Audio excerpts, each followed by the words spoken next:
فَلَنَسْأَلَنَّ الَّذِينَ أُرْسِلَ إِلَيْهِمْ وَلَنَسْأَلَنَّ الْمُرْسَلِينَ. La mise en pratique de ce qu'il a appris. La mise en pratique de ce qu'il a appris. On n'apprend pas la science pour juste connaître, mémoriser, ou dire que non, je connais, oh j'ai appris. Non. Mais c'est plutôt pourquoi? Pour la mettre en pratique.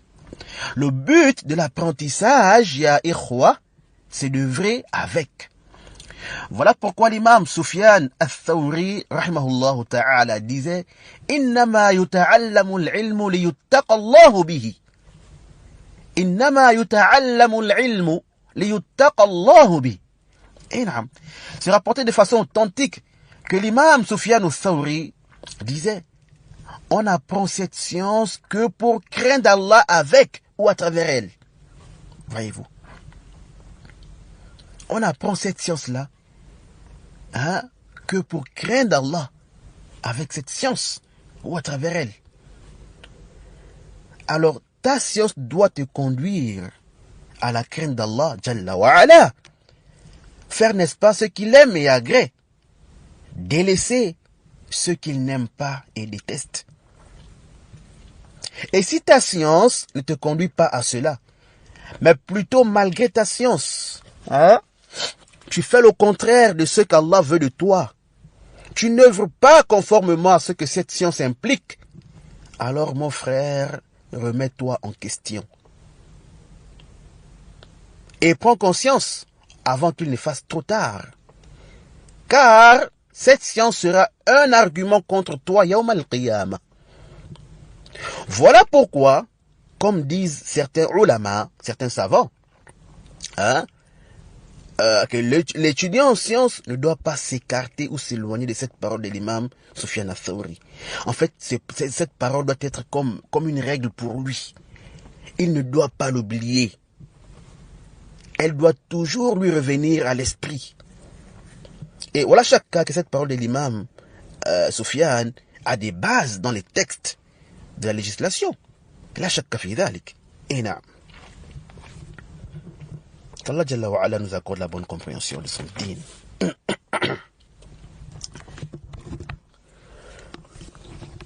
Et ce que l'étudiant en sciences doit savoir aussi par rapport à la science. Par rapport à la science et sa mise en pratique. Et c'est malheureusement une chose que beaucoup d'étudiants en sciences ignorent ou oublient. Ils l'ignorent ou il l'oublie. Car c'est une chose que si quelqu'un connaît et s'en rappelle à tout moment, par la grâce d'Allah Jalla wa Ala, ça va être une cause qui va l'emmener à mettre en pratique ce qu'il apprend.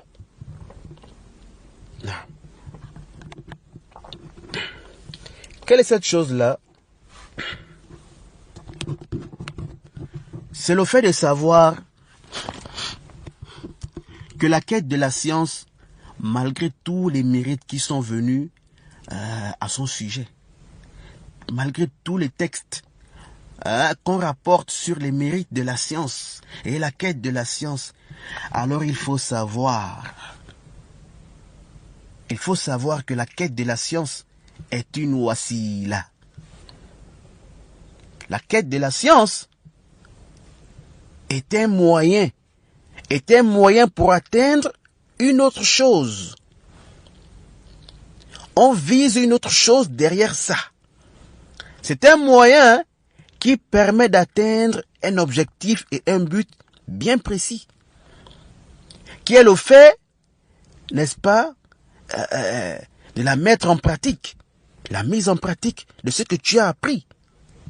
Sans cela, ta science n'a pas de valeur. Sans cela, ta science n'a aucune valeur. Par contre, elle est même nuisible pour toi. Et ton cas est même plus grave que celui de l'ignorant.